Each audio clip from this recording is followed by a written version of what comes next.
Et la fonction RH est actuellement véritablement en profonde mutation sur l'utilisation et ses outils. De l'engagement des collaborateurs, qui est un des sujets majeurs auxquels les DRH s'intéressent aujourd'hui. Par voie de conséquence, le leadership, qui est la capacité justement à développer l'engagement chez les autres. Et enfin, le thème de la transformation avec le mot digital qui est souvent accolé à la transformation.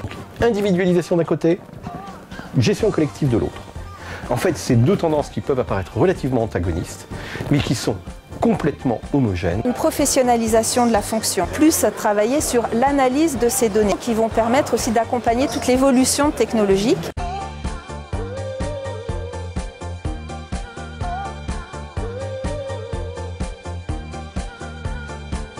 Les TIC peuvent nous aider, non pas simplement à travailler sur les données, mais aussi à avoir des processus de relation avec nos collaborateurs et de mieux gérer économiquement, quantitativement, nos ressources humaines.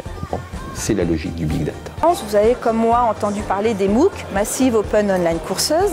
Là, effectivement, je pense qu'on est dans quelque chose qui impulse. On utilise les nouvelles technologies, les réseaux sociaux, pour tester, voir comment on peut apprendre différemment, de façon collective, en impliquant l'individu, en essayant de le faire interagir avec d'autres personnes. Si la technologie, attention, ça doit toujours rester au service d'un objectif, avec un sens.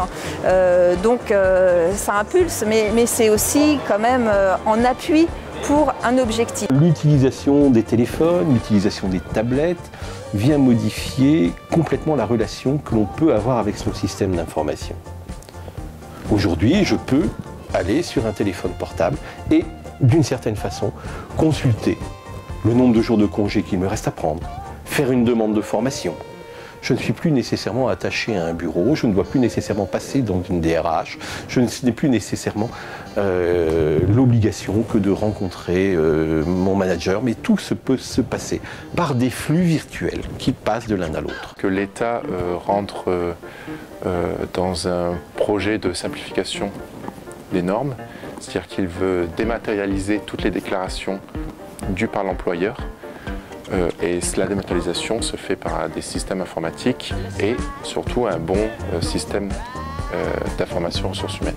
On est face à des transformations dans la société civile, dont le digital est à l'origine, des transformations comportementales sur un plan individuel et collectif. Les directions des ressources humaines doivent tenir compte de ça, bien évidemment. Les transformations que les entreprises sont obligées de mener pour asseoir leur compétitivité. Et là, l'informatique, et notamment le SIRH, c'est l'un des leviers sur lesquels la fonction RH peut s'appuyer. Les technologies permettent d'aller beaucoup plus vite, donc seuls les systèmes d'information donnent la capacité de déployer, comme un LinkedIn, comme un Salesforce, les applicatifs RH au niveau des collaborateurs. Donc des solutions cloud, accessibles via Internet.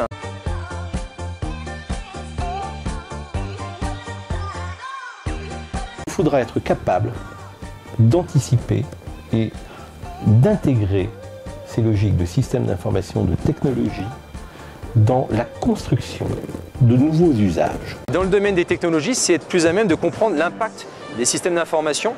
Parce qu'aujourd'hui, si on ne sait pas comment on peut déployer des process RH avec des technologies, on ne pourra pas adresser des populations assez importantes.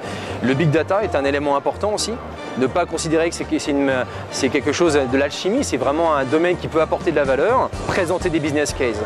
Donc si un DRH aujourd'hui est capable de présenter à son CEO des chiffres, de prouver le retour sur investissement, à ce moment-là, il aura tout gagné. Je pense qu'une des compétences, c'est vraiment l'adaptation.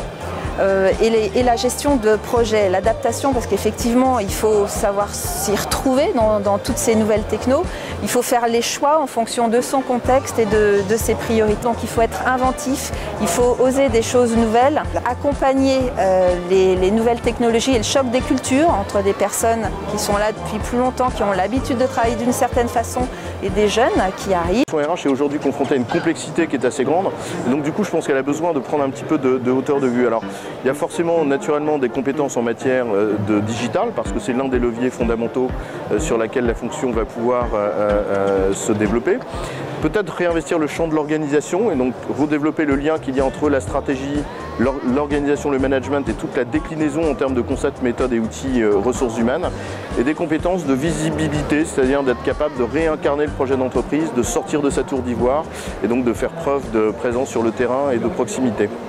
Les modèles économétriques sont en train de se construire et pour en avoir vu fonctionner depuis près de 4 ans dans certaines entreprises, ça a un impact extrêmement fort.